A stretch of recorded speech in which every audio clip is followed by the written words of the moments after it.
1 লাখ টাকা 50,000 মানুষকে তো দিছে, আপনি নিচ্ছেন 1000, কিন্তু এদের খরচ হয়েছে কত? অন্তত 10-15 কোটি টাকা, তাই না? আপনি 1000 টাকা নিচ্ছেন, কিন্তু যে দেউন্না বেটা এমার খরচ হয়েছে কত? 10 কোটি টাকা। এতে কি নির্বাচনের পরে টাকাটা উড়াইতো না? এতে কি উড়াইব না টাকাটা? নাকি এটা ফ্রি ফ্রি দিয়ে দিছে? এটা উড়াইতো না? এই টাকাটা উড়াইব, এত প্রথম 3 বছর টাকাটা উড়াইব। তো টাকাটা যখন উড়াইব তখন কি রাস্তার কাম করবো? আমার বুঝান, তো রাস্তার কামটা এতে কেন করবো?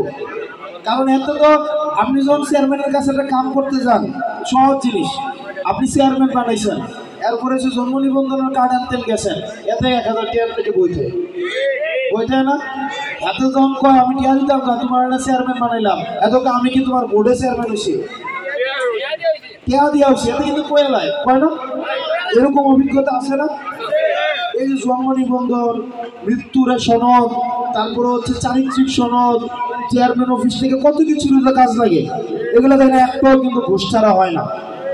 অথচ সে ছিল আপনার গোলাম রে কি, সে যদি ভোটের ভয় পাইতো যে এই বছর যদি আমি কাজটা ঠিকভাবে কইরা না দেই, আগামী বছর গেলে এই লোকগুলো আমার ভোট দিবে না, সে যদি এই ভয়টা পাইতো তাহলে কিন্তু আপনার কাজটা ঠিকই করে দিত। কিন্তু এখন তো সে এটা ভাবতেছে না। আপনার কাজের উপরে ভোট নির্ভর করে না, ভোট নির্ভর করে টাকার উপরে। ব্যাপারটা এমন না?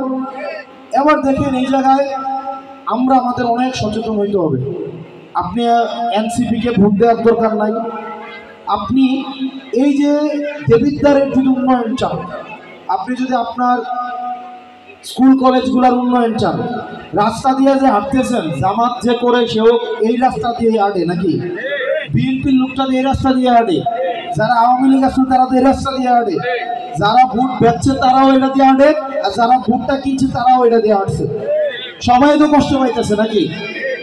যারা হচ্ছে মানে ইয়া করছে, ভোট কিনছে, তারা অন্য কোনো রাস্তা আছে ভাই জীবনের, তারা কিন্তু অন্য রাস্তা নাই। কষ্ট কিন্তু সবাই করতে হইতেছে। বাজারে যদি জিনিসের দাম বাড়ে, আওয়ামী লীগের সময় কি আওয়ামী লীগের থেকে কম টিয়া রাখছে? তারাও কিন্তু বেশি টাকা দিয়ে কিনতে হয়েছে। সুযোগ সুবিধা সর্বোচ্চ কয়জন পায়?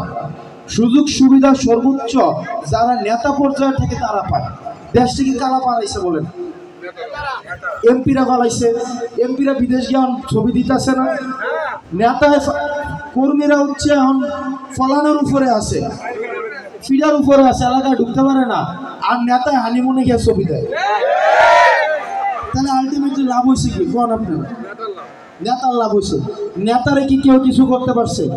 যেই নেতা ভোট কেনার সামর্থ্য আছে, এই নেতা টিহা দিয়া বিদেশ চালানোর সামর্থ্য আছে। এখন আপনাদের কি সিদ্ধান্ত নিতে হবে? কর্মী হয়েছে ফলানোর উপরে, আর নেতা বিদেশ থেকে হুঙ্কার দেয় যে পালানোর কোনো জায়গা পাবে না, মানে নিজে পালাইয়া আছে, আবার বিদেশ থেকে আবার হুমকি দেয় কি পালানোর জায়গা বলবে। এখন দেখেন এগুলা কিন্তু দায় আমাদের আছে।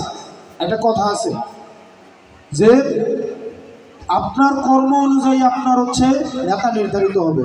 আপনি যদি অসৎ হন, আপনার নেতা হবে অসৎ। আপনি সৎ হইলে আপনার নেতা হবে কি সৎ।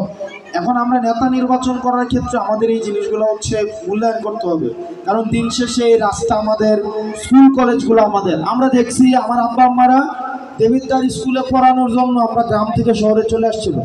একটা সময় প্রচুর মানুষ আসতো না দেবিদ্বার শহরে বাসা ভাড়া নিয়ে? দেবিদ্বারে কয় % বাড়িওয়ালা ছিল? হয়তো 5-10% বাড়িওয়ালা ছিল, সব তো ভাড়াটিয়ে আসছিল। এমন আর দেবিদ্বার কিন্তু মানুষ আইয়ে না, কারণ দেবিদ্বার স্কুলগুলোর কোয়ালিটি নষ্ট হয়ে গেছে।